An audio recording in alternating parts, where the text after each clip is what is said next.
Iran एक ऐसा देश है जो अभी बहुत ही ज़्यादा न्यूज़ में है। क्यों? क्योंकि आप देखेंगे इजराइल हो हमास हो, इसके बीच में ईरान का नाम आना। अगर अभी के टाइम अगर कोई भी शिप है अरेबियन में, उस पर अगर अटैक होता है उसमें ईरान का नाम आना। यूएसए के साथ कुछ भी कॉन्फ्लिक्ट हो उसमें ईरान का नाम आना। न्यूक्लियर वेपन हो उसमें ईरान का नाम आना। हर जगह ईरान ही ईरान है। और ईरान इस दिनों देखेंगे बहुत ही एग्रेसिव दिख रहा है। अभी कुछ ही दिन पहले देखेंगे ईरान ने एयर स्ट्राइक किया था अलग अलग कंट्रीज़ में। अब देखेंगे सबसे बड़ा ब्रेकिंग न्यूज़ जो पूरे वर्ल्ड में कवर किया जा रहा है। हाँ, पूरे वर्ल्ड में। और ब्रेकिंग न्यूज़ इसलिए बन जाता है कि ईरान इस बार सीधे पाकिस्तान में घुस के जो बलूचिस्तान प्रांत में है आतंकी ठिकानों पर हमला किया है। इस हमले से देखेंगे इस एरिया में तनाव और भी ज़्यादा बढ़ जाता है, क्योंकि पाकिस्तान का भी इस पर रिएक्शन आया। क्योंकि आप अगर किसी कंट्री में घुस के उसके एरिया में जाके किसी को मारेंगे तो वो ऑब्वियस है, वो कंट्री कुछ बोलेगा ही, चाहे वो करे या ना करे। पाकिस्तान ही होगा जो नहीं करेगा। अब आगे देखते हैं। इस हमले में अभी तक बताया जा रहा है 2 बच्चों की मौत हो गई है और 3 घायल भी हुए हैं। पाकिस्तान का जो विदेश मंत्रालय है वो बोला है कि ये तो एक तरह का उल्लंघन हुआ है हमारे बॉर्डर्स का, हमारे संप्रभुता का, और हम जो है इसका बहुत ही कड़ा रिस्पॉन्स देंगे। अब कैसा कड़ा रिस्पॉन्स देंगे ये नहीं पता, देंगे भी नहीं देंगे ये भी नहीं पता, लेकिन खैर इन्होंने बोला तो है।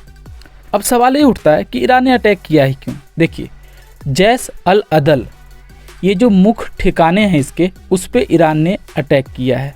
आपको बता दें, ईरान ने ये बोला है कि ये जो ग्रुप है ये ईरान को अलग अलग तरीक़ों से हार्म पहुंचाता आ रहा है।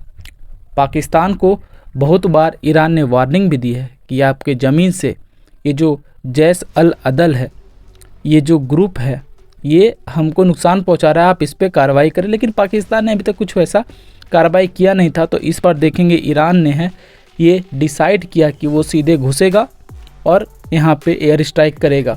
बताया जा रहा है ड्रोन्स और मिसाइल्स का यहाँ पे इस्तेमाल किया गया और पाकिस्तान के घर में घुस के यहाँ पे आतंकवादियों को मारा गया है। अब सवाल ये आता है कि क्या पाकिस्तान की अब यही मतलब एक इस रीजन में ये रह गया है। देखिए, अगर आप आतंकवादियों को आप पनाह देंगे तो आपके साथ ऐसा ही होगा। अब पाकिस्तान मिलिट्री पे अभी बहुत ज़्यादा प्रेशर है, क्योंकि एक तो उन पे चुनाव का प्रेशर है। सभी को पता है कि चुनाव वहाँ का मेन जो है कंट्रोल करता है वो पाकिस्तानी आर्मी करती है। अब उन पे ये प्रेशर है। भारत के साथ बॉर्डर इश्यूज़ लगातार चलते आ रहे हैं। अब देखेंगे ईरान भी है बहुत ही ज़्यादा एग्रेसिव मोड में दिख रहा है। ये वार्निंग दे रहा है, अगर आप अपने ज़मीन जो है आतंकवादियों को यूज़ करने देंगे तो हम यहाँ पे घुस के मारेंगे। अब सबसे बड़ा बात है, एक कोइंसिडेंस देखेंगे, एस जयशंकर हमारे विदेश मंत्री वो अभी ईरान दौरे पे थे। ईरान से बातचीत हुई, वहाँ के प्रमुख से मिले, वहाँ के चीफ से मिले, और इसके तुरंत बाद देखेंगे ये एयर स्ट्राइक हो गया। तो बहुत ज़्यादा सोशल मीडिया पे देखेंगे ये भी सर्कुलेट हो रहा है कि भारत के विदेश मंत्रालय पहले ईरान गए, वहाँ से बातचीत हुई और अब तुरंत पाकिस्तान पे इस तरह का एयर स्ट्राइक। तो ये कोइंसिडेंस कहेंगे या फिर जस्ट टाइमिंग, पता नहीं, लेकिन ये इशू भी बहुत ज़्यादा डिस्कस किया जा रहा है लोगों के द्वारा, और वर्ल्ड मीडिया में तो इसका बहुत ज़्यादा चर्चा हो ही रहा है। पाकिस्तान ने बोला है कि आपको इसके कॉन्सिक्वेंसेस झेलने पड़ेंगे। अब कॉन्सिक्वेंसेस क्या होंगे नहीं पता। क्या ये बॉर्डर से और ज़्यादा पाकिस्तान आतंकवादी भेजेंगे ईरान में कि हम आतंकवादी भेज रहे हैं, आप पे हमला करेंगे या किसी और तरह का अटैक करेंगे। अभी क्या होगा जो भी ये आने वाला समय बताएगा। अगर इससे रिलेटेड कोई भी अपडेट आएगा तो मैं वीडियो लेके आऊँगा। तब तक पढ़ते रहिए, खुश रहिए। जय हिंद।